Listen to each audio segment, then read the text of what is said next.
আসসালামু আলাইকুম প্রিয় দর্শক, চ্যানেল আই সংবাদ এখন স্টুডিও থেকে আপনাদের শুভেচ্ছা সহ স্বাগত জানাচ্ছি। আর পুরো সংবাদ জুড়েই আপনাদের সঙ্গে থাকব আমি সাইদুর রহমান। আশা করছি আপনারাও আমাদের সঙ্গে থাকবেন। এখন সবার আগে শুনুন যথারীতি সুপার ফ্রেশ ফর্টিফাইড সয়াবিন তেল সংবাদ শিরোনাম। সাবেক মন্ত্রী আসাদুজ্জামান নূর ও সাবেক প্রতিমন্ত্রী মাহবুব আলী কারাগারে, র্যাবের হাতে গ্রেফতার রাজশাহীর এমপি এনামুল হক। সাংবাদিক শ্যামল দত্ত ও মোজাম্মেল বাবু সহ 4 জন ময়মনসিংহ সীমান্ত এলাকা থেকে আটক, ভারতে পালিয়ে যাওয়ার চেষ্টার অভিযোগ। অন্তর্বর্তী সরকার অনির্দিষ্টকালের হলে জনগণ মেনে নেবে না বলে বিএনপির দাবি, মঙ্গলবারের সমাবেশে তারেকের নতুন বার্তার ঘোষণা। এবং মুসলিম বিশ্বের সাথে বাংলাদেশেও পবিত্র ঈদে মিলাদুন্নবী পালন, বিভিন্ন স্থানে শোভাযাত্রা ও শান্তি সমাবেশ সহ নানা আয়োজন।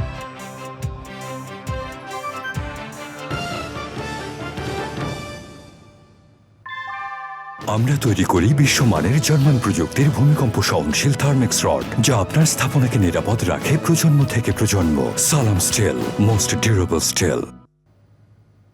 ধন্যবাদ প্রিয় দর্শক আমাদের সাথে যোগ দেওয়ার জন্য। এতক্ষণ সংবাদ শিরোনাম শুনলেন, চলুন যাওয়া যাক পুরো খবরে। আর এখনকার এই সংবাদ আয়োজন একই সঙ্গে চ্যানেল আই ইউটিউব চ্যানেলে এবং channel I OTT platform I স্ক্রিনে লাইভ স্ট্রিম হচ্ছে। সাবেক সংস্কৃতি মন্ত্রী আসাদুজ্জামান নূর এবং সাবেক বেসামরিক বিমান পরিবহন ও পর্যটন প্রতিমন্ত্রী মাহবুব আলীর জামিন নামঞ্জুর করে কারাগারে পাঠিয়েছেন আদালত। বৈষম্য বিরোধী ছাত্র আন্দোলন চলার সময় ছাত্র জনতার উপর হামলা ও হত্যার ঘটনায় মিরপুর থানার মামলায় তাদের গ্রেফতার করে পুলিশ। অন্যদিকে ছাত্র জনতার উপর হামলা এবং হত্যা চেষ্টার অভিযোগে রাজশাহী 4 আসনের সাবেক সাংসদ এনামুল হককে রাজধানীর আদাবর থেকে গ্রেফতার করেছে আইন শৃঙ্খলা বাহিনী। রিপোর্টে জানাচ্ছেন শাকির আদনান। রাজধানীর বেইলি রোড থেকে রোববার রাতে সাবেক সংস্কৃতি মন্ত্রী আসাদুজ্জামান নূরকে এবং সেগুনবাগিচা এলাকা থেকে বেসামরিক বিমান পরিবহন ও পর্যটন প্রতিমন্ত্রী মাহবুব আলীকে গ্রেপ্তার করে আইনশৃঙ্খলা বাহিনী। বৈষম্য বিরোধী ছাত্র আন্দোলনের সময় ছাত্র জনতার উপর হামলা ও হত্যার অভিযোগে মিরপুর থানায় দায়ের করা একটি হত্যা মামলায় সোমবার বিকেলে তাদের ঢাকার চিফ মেট্রোপলিটন ম্যাজিস্ট্রেট কোর্টে হাজির করা হয়। শুনানি শেষে আদালত তাদের দুজনের জামিন আবেদন নামঞ্জুর করে কারাগারে পাঠানোর নির্দেশ দেন। এই আসামিরা স্বৈরাচারের দোষর, হত্যা এবং গণহত্যা এবং মানবতা বিরোধী কার্যক্রমের সঙ্গে তারা জড়িত। তারা যদি জামিনে মুক্তি পায় তাহলে দেশে আবার বিশৃঙ্খলা সৃষ্টি করবে। আসামি পক্ষের আইনজীবীরা বলছেন, রাজনৈতিক মামলায় তাদের গ্রেপ্তার করা হয়েছে। মামলাগুলির সাথে তাদের কোনো সম্পৃক্ততা নেই, কোনো জড়িত নেই এবং সুনির্দিষ্ট কোনো অভিযোগ নেই। আমরা চাই ন্যায় বিচার হোক, কোনো অবিচার না হোক, কিন্তু কোনো একটা ভালো মানুষ তারা যেন আইনের অপব্যবহারের শিকার না হয়। ছাত্র জনতার উপর হামলার ঘটনায় যাত্রাবাড়ি থানার একটি হত্যা মামলায় শাহবাগ থানার সাবেক এসআই সাদাত হোসেনকে 6 দিনের রিমান্ড মঞ্জুর করেছেন আদালত। Shakir Adnan, channel I, Dhaka. ময়মনসিংহে ধোবাউড়া সীমান্ত দিয়ে অবৈধভাবে ভারতে যাওয়ার পথে সাংবাদিক শ্যামল দত্ত এবং মোজাম্মেল বাবু সহ 4 জনকে আটক করেছে স্থানীয় জনতা। পরে তাদের ধোবাউড়া থানা পুলিশের কাছে সোপর্দ করা হয়। পুলিশ জানায়, রোববার রাতে অবৈধভাবে ভারতে যাওয়ার জন্য একটি প্রাইভেট কারে করে ধোবাউড়া সীমান্তে যান তারা। বিষয়টি জানতে পেরে স্থানীয় জনতা জাতীয় প্রেস ক্লাবের সাবেক সাধারণ সম্পাদক ও দৈনিক ভোরের কাগজের সম্পাদক শ্যামল দত্ত, 71 টিভির সাবেক ব্যবস্থাপনা পরিচালক মোজাম্মেল বাবু, 71 TV senior reporter Mahbubur Rahman ও প্রাইভেট কার চালক সেলিমকে আটক করে। আটকরা পুলিশ হেফাজতে রয়েছেন। ধোবাউড়া থানার ওসি চান মিয়া বিষয়টি নিশ্চিত করেছেন। এর আগে 6ই আগস্ট ব্রাহ্মণবাড়িয়া আখাউড়া দিয়ে ভারতে যাওয়ার সময় দৈনিক ভোরের কাগজের সম্পাদক শ্যামল দত্তকে স্ত্রী, কন্যা সহ ইমিগ্রেশন থেকে ফেরত পাঠানো হয়। বিএনপি মহাসচিব মির্জা ফখরুল ইসলাম আলমগীর বলেছেন, অন্তর্বর্তী সরকারের দায়িত্ব থেকে কেউ কেউ রাজনৈতিক দল গঠন করার কথা বলছেন, তাহলে তারা কিভাবে নিরপেক্ষ হন? তিনি আরও বলেছেন, সংবিধান সংশোধন নাকি পুনর্লিখন হবে, নির্বাচিত সরকারই সে সিদ্ধান্ত নেবে। বর্তমান সরকারের মেয়াদ অনির্দিষ্টকালের হওয়া উচিত। কিছু সংগঠন ব্যক্তি এমন কথা বললেও জনগণ তা মেনে নেবে না বলে মন্তব্য করেছেন মির্জা ফখরুল। দেখুন রাহুল রায়ের রিপোর্টটি। রাজধানীর ঢাকা রিপোর্টার্স ইউনিটিতে জাতীয় সমাজতান্ত্রিক দল জাসদের আলোচনার বিষয় ছিল দ্বিকক্ষ পার্লামেন্ট, উচ্চকক্ষের গঠন। বিএনপির মহাসচিব মির্জা ফখরুল ইসলাম আলমগীর বলেছেন, তাদের ৩১ দফাতেই দ্বিকক্ষ পার্লামেন্টের কথা উল্লেখ করা হয়েছে। আলোচনায় বর্তমান সংস্কার প্রক্রিয়া, অন্তর্বর্তী সরকার সহ বিভিন্ন বিষয়েই কথা বলেন বিএনপি মহাসচিব। আমি অবাক হই যখন দেখি আমাদের অত্যন্ত শিক্ষিত মানুষেরা, সমাজে যাদের অত্যন্ত গুরুত্ব আছে, তারা যখন বিভিন্ন রকম কথা বলেন যে অত্যন্ত বিভ্রান্তিমূলক। যারা দায়িত্ব পেয়েছেন, এই সরকার যাদেরকে দায়িত্ব দিয়েছে, তাদের মধ্যেই অনেকে যখন বলেন যে নতুন দল তৈরি করতে হবে, তখন বিস্মিত না হয়ে পড়া যায় না। এই এখতিয়ার ওনাকে কে দিয়েছে? উনি এই দায়িত্ব পেলেন কোথায় যে তিনি বলবেন যে নতুন দল তৈরি করতে হবে? তাহলে আমরা কি করে জনগণ ভাববে যে এরা নিরপেক্ষভাবে কাজ করছে? দ্বিতীয়ত দেখবেন, বেশ কিছু সংগঠন, বেশ কিছু গোষ্ঠী তারা ইতিমধ্যে কাজ শুরু করেছেন যে এই অন্তর্বর্তীকালীন সরকারকে অনির্দিষ্টকালের জন্য রাখা হবে। তারা একেবারেই পরিবর্তন করে দেবে, সমস্ত সংস্কার তারাই করে দেবে। তাহলে জনগণের তো দরকার নেই, পার্লামেন্টের দরকার নেই। প্রয়োজনীয় সংস্কার শেষে দ্রুত নির্বাচনের তাগিদ দিয়ে মির্জা ফখরুল বলেছেন, নির্বাচিত সরকারই সংবিধান বিষয়ে যে কোনো সিদ্ধান্ত নেবে। ন্যূনতম যে পরিবর্তনগুলো দরকার, ব্যবস্থাটা দরকার, সেটা নিতে হবে। অর্থাৎ নির্বাচন কমিশনের যে পরিবর্তন, সংস্কার করা দরকার সেটা করতে হবে। প্রশাসনিক কাঠামোর যেটা পরিবর্তন এবং সংস্কার করা দরকার সেটা করতে হবে। একই সঙ্গে জুডিশিয়ারিতে যেটা করা দরকার সেই ব্যবস্থাগুলো করতে হবে, করে অবিলম্বে নির্বাচনের ব্যবস্থা করতে হবে। একটি নিরপেক্ষ সরকার অধীনে নির্বাচনটা হতে হবে এবং সেই নির্বাচনের পরেই যারা নির্বাচিত হবেন তারা সিদ্ধান্ত নেবেন যে কোন পরিবর্তনগুলো দরকার। এটা কি আপনার শুধু পরিবর্তনের দরকার না, আবার নতুন করে লিখতে হবে? অনেকে প্রশ্ন নিয়ে আসছেন আজকে, নতুন করে লিখতে হবে নাকি একেবারেই বাতিল করে দিয়ে নতুন সংবিধান আনতে হবে?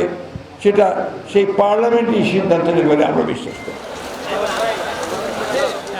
আলোচনা সভা শেষে বৈষম্য বিরোধী আন্দোলনে আহতদের দেখতে রাজধানীর পঙ্গু হাসপাতালে যান বিএনপি মহাসচিব। সেখানে তিনি আহতদের পুনর্বাসনের দাবি জানান। আহ্বান জানিয়েছি যে প্রত্যেকটি পরিবারকে যারা শহীদ হয়েছে, আহত হয়েছে, তাদেরকে পুনর্বাসন করার জন্য। রাহুল রায়, চ্যানেল আই, ঢাকা। আন্তর্জাতিক গণতন্ত্র দিবস উপলক্ষে মঙ্গলবার রাজধানীতে গণসমাবেশ করবে বিএনপি। নয়াপল্টনে দলীয় কার্যালয়ের সামনে সমাবেশ থেকে দেশ গঠনে নতুন বার্তা দেবেন বিএনপির ভারপ্রাপ্ত চেয়ারম্যান তারেক রহমান। বিকেলে সমাবেশের প্রস্তুতি সম্পর্কে জানান বিএনপির স্থায়ী কমিটির সদস্য ডক্টর AZM জাহিদ হোসেন। তিনি বলেন, গত 15 বছর দেশে মানুষের কথা বলার ও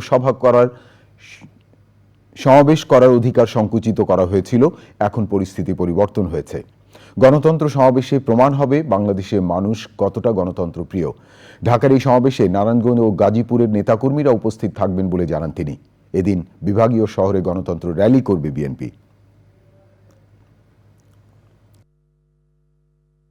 এমন একটি পরিবেশ ছিল, বাক ব্যক্তি স্বাধীনতা, চলাচলের স্বাধীনতা, মত প্রকাশের স্বাধীনতা, সর্বোপরি সমাবেশ করার স্বাধীনতাও আমাদের সংকুচিত ছিল এবং ছিলই না প্রায় অনেক ক্ষেত্রেই।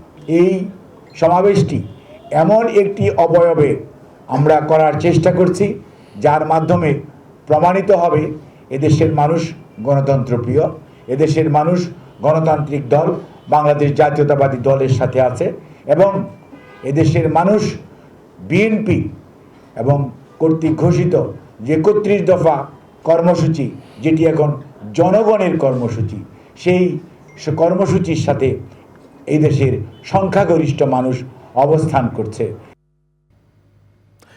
পবিত্র ঈদে মিলাদুন্নবী আজ মহানবী হযরত মুহাম্মদ সাল্লাল্লাহু আলাইহি সাল্লামের জন্ম এবং ওফাত দিবস। ধর্মীয় ভাবগাম্ভীর্যের মধ্য দিয়ে দেশের অন্যান্য জায়গায় বাংলাদেশেও দিনটি পালন করা হচ্ছে।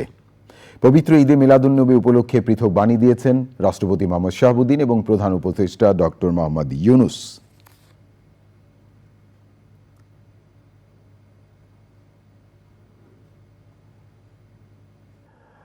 এবারে আমিন জুয়েলার্স আন্তর্জাতিক সংবাদ।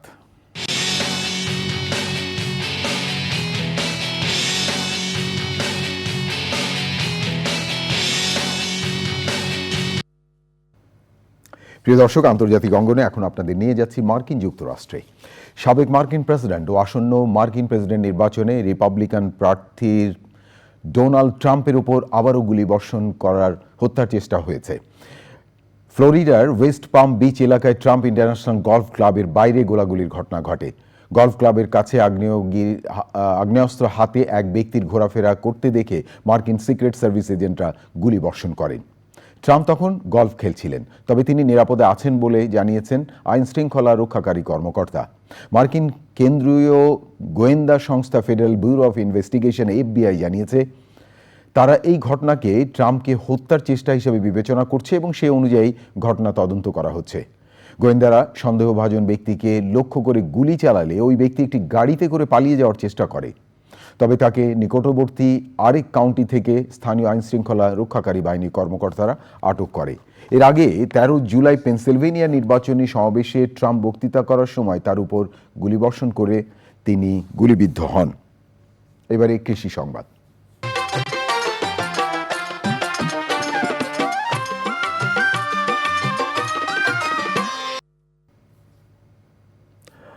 নোয়াখালীতে স্মরণকালের ভয়াবহ বন্যায় ক্ষতিগ্রস্ত হয়েছে 44 কোটি টাকার গবাদি পশু ও হাঁস মুরগি। পুঁজি হারিয়ে নিঃস্ব হয়ে গেছেন অন্তত 4134 জন খামারি। ক্ষতি সামাল দিতে খামারিদের আর্থিক প্রণোদনার আশ্বাস সংশ্লিষ্টদের। প্রিয় দর্শক, এখন দেখবেন প্রকৃতি সংবাদ।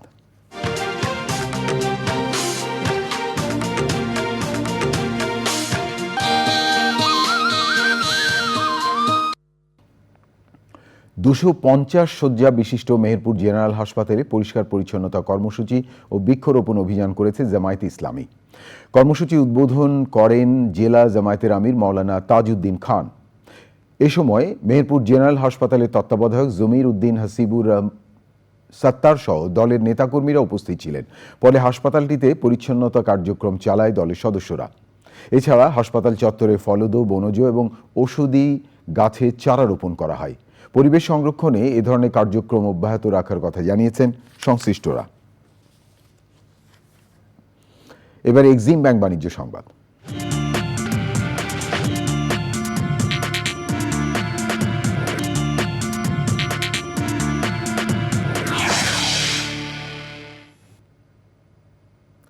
চীনের উহানে 3টি কারখানা উৎপাদন সাময়িকভাবে বন্ধ করেছে হোন্ডা মোটরস। শুধু চীনেই কোম্পানিটির নতুন গাড়ি বিক্রি 2023 সালের তুলনায় 44.3% কমেছে। এছাড়া মজুদ বেশি হয় গত 26 আগস্ট থেকে 11 সেপ্টেম্বরের মধ্যে কারখানাগুলো বন্ধ করে দেওয়া হয়। এই কারখানাগুলো স্থানীয় ডংফেন মোটরের সঙ্গে যৌথ উদ্যোগে পরিচালিত হচ্ছিল। চীন বিশ্বের বৃহত্তম অটো বাজার হিসেবে পরিচিত, কিন্তু স্থানীয় কোম্পানিগুলোর সঙ্গে সাশ্রয়ী মূল্যে নিয়ে তীব্র লড়াইয়ের কারণে পিছিয়ে পড়ছে বিদেশি উদ্যোগগুলো।